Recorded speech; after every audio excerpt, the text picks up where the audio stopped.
मैहर जिले से एक बेहद सनसनीखेज और दिल दहला देने वाला मामला सामने आया है। ताला थाना क्षेत्र के अंतर्गत जंगल में एक का जला हुआ शव मिलने से इलाके में हड़कंप मच गया। शव की शिनाख्त सोमवती गुप्ता के रूप में हुई। पत्थर से कुचलकर हत्या करने की बात पर पुलिस आशंका जता रही है। वहीं पुलिस व परिजन शव को जिंदा जलाए जाने की आशंका भी बता रहे हैं। हालांकि मामला पूरी तरह से संदिग्ध बना हुआ है। सूचना मिलती ही पुलिस मौके पर पहुंची और जांच शुरू कर दी गई। घटनास्थल पर महिला का शव पूरी तरह से जलकर खाक हो चुका था, जिससे उसकी शिनाख्त करना बेहद मुश्किल हो गया। शव की हालत इतनी भयावह है कि केवल पैरों के कुछ अवशेष ही पहचान में आ रहे हैं, जबकि पूरा शरीर पूरी तरह से जल चुका है। मृतका के भतीजे ने शव की शिनाख्त सोमवती गुप्ता के रूप में की और पुलिस के अनुसार यह मामला हत्या का प्रतीत हो रहा है, लेकिन सभी पहलुओं से जांच की जा रही है। फॉरेंसिक टीम को भी मौके पर बुलाया गया। हत्या की वजह क्या है, यह अभी स्पष्ट नहीं हो सका है। परिजनों के मुताबिक मृतका सोमवती 14 फरवरी की शाम से लापता थी, जिसकी गुमशुदगी ताला थाने में दर्ज की गई थी। आज सुबह 10 बजे शव मिलने की खबर घर पर पहुंची, जिसके बाद इलाके में हड़कंप की स्थिति बनी हुई है। ये जिनकी लाश मिली है, ये हमारी बुआ जी हैं। क्या नाम था इनका नाम सोमवती गुप्ता जी है। कब से लापता थी? ये लगभग 14 तारीख से ये निकलती थी। इनका बस यही रहता था कि क्योंकि इनका थोड़ी मेंटल स्टेबिलिटी ठीक नहीं था, तो ये बस ये रहता था कि ये इधर उधर घूमती रहती थी। हमने सोचा कि भाई शाम को 14 तारीख को शाम को आ जाएंगी, तो ये शाम को नहीं आई। तो क्योंकि हमारे पिताजी को सब जानते हैं कि जगदीश प्रसाद गुप्ता जी नाम है हमारे पिताजी का, तो क्योंकि बाज़ार पे हमारी दुकान है और सब सेठ जानते हैं। तो क्योंकि और अगर टोला जैसे हमारे यहाँ जो टोला है 3 टोला, छतुरिया टोला, मरहुलिया टोला, बिगौड़ी, तो अगर इधर साइड जैसे रहते हैं, तो अगर इधर रहती हैं तो हमारे घर पे हमारे पिताजी को फ़ोन आ जाता है और वो आ जाती हैं। बट नहीं मिली, तो हमने ये दिमाग लगाया कि भाई ठीक है, अगर वो इधर पहाड़ साइड है, क्योंकि हमारे गाँव के चारों तरफ पहाड़ है, तो वो पहाड़ साइड गई होंगी। तो हमने पहाड़ पे ना रात को हमने थोड़ी बहुत पूछताछ की, और जो इधर साइड हमारे साइड जो डेवलपमेंट हो रहा है नहर का, उधर साइड जो घर बन गए हैं, उधर साइड हमने जो भी थोड़ी बहुत पूछताछ की, तो उससे ये पता चला कि भाई वो इधर उधर जाती हैं। उनके इलाके में हमने ढूंढा, तो 15 को भी हमने कल पूरा ढूंढा था। फिर आज 16 को क्या हुआ कि हम अपने मित्र को बुलाएं और हमने आज फिर ढूंढा। तो क्या हुआ कि जहाँ तक हमारे कल भैया ने ढूंढा, आज ये प्लान था कि उसके और पीछे जाके ढूंढते हैं, क्या पता शायद अगर किसी ने गलत किया ही है तो पीछे होगा। बट आज जैसे ही गए, तो अब बताइए, ना इंसान के पास पैसे, उस इंसान के पास पैसे नहीं, वो उसकी मेंटल स्टेबिलिटी ठीक नहीं है, और आने के बाद बताइए ना उसके पास कुछ नहीं, उसको बस वहीं बताइए आधा जला दिया गया है। यहाँ तक कि पुलिस ने जो बोला, या हमने भी देखा कि भाई उसका गला पहले दबाया गया, फिर बड़े से चट्टान पे उसको पहले सुला के उसका सिर फोड़ा गया छोटे से, फिर उसको घसीट के जलाया गया।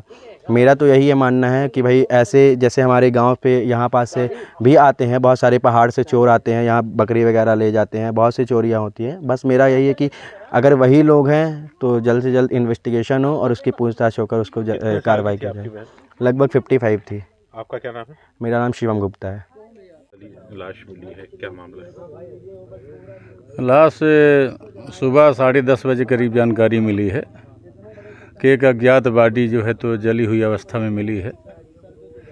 उस सूचना पर से कंफर्म किया गया, तो पता चला कि वो मानवती कल शाम को रिपोर्ट हुई थी, सोमवती गुप्ता करके।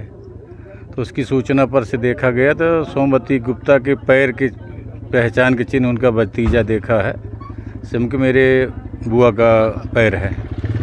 उस आधार पर शिनाख्त सोमवती गुप्ता की गई है। क्या लगता है इसकी क्या केस से जला दिया गया, हत्या की गई क्या? अब निशान तो वहाँ पर हत्या के मिले हैं। बॉडी जो है तो उसको सील पैक करा करके डॉक्टर टीम से कराया जाता है। उसको जलाने की कोशिश की गई है क्या, शव को? हाँ, संभवतः जलाने की कोशिश की गई है, जो साक्ष्य मिले हैं। फिलहाल क्या कार्रवाई की जा रही है? कार्रवाई जो है तो मर्ग कायम किया गया है, और अज्ञात व्यक्ति के विरुद्ध हत्या किए जाने के अंदेशा पर से धारा 302 पुरानी नई धारा 103(1) कायम किया गया है। विधिक कार्रवाई आगे चल के की जाती है जैसा होगा। नर्मदा केयर अस्पताल छतरपुर का एकमात्र सर्व सुविधा युक्त अस्पताल, जहां 24 घंटे मिलती है आपातकालीन और नियमित चिकित्सा सेवाएं। कुशल और अनुभवी डॉक्टरों की सबसे बड़ी टीम जो करती है आपकी कंप्लीट केयर। क्रिटिकल केयर के लिए सबसे आधुनिक आईसीयू वार्ड, जिसमें उपलब्ध है ventilator, ECG, TMT, echo, ultrasonography, CT scan, X ray, phototherapy, dialysis और पैथोलॉजी की संपूर्ण सुविधा। मानवीय चिकित्सा मूल्यों पर आधारित सभी प्रकार के ऑपरेशन का लाभ पाएं। हृदय रोग, ब्रेन स्ट्रोक, पीलिया, मधुमेह, किडनी रोग, अस्थमा, डेंगू, मलेरिया के प्रभावी इलाज की सुविधा, पित्त की थैली यानी गाल ब्लैडर का ऑपरेशन, साथ ही endocrine surgery, gastro intestinal surgery सहित पेट और हड्डी से संबंधित सभी ऑपरेशन के लिए सबसे आधुनिक ओटी की सुविधा। हमारे महिला और प्रसूति विभाग में रखा जाता है जच्चा बच्चा का पूरा ध्यान। नर्मदा केयर अस्पताल में अब पाइए radiology, cosmetology, child care, dental care और मेडिसिन विभाग की आधुनिक इलाज सुविधाएं। हेल्थ इंश्योरेंस यानी कैशलेस इलाज की सुविधा। तो अपने मरीज की कंप्लीट केयर के लिए अब झांसी ग्वालियर क्यों भागना, जब सीमित शुल्क में नर्मदा केयर अस्पताल दे रहा है यह मौका आपके अपने छतरपुर में। हमारा पता है नर्मदा केयर अस्पताल LIC के सामने, जवाहर रोड, छतरपुर। हमें फोन करें 9039025934।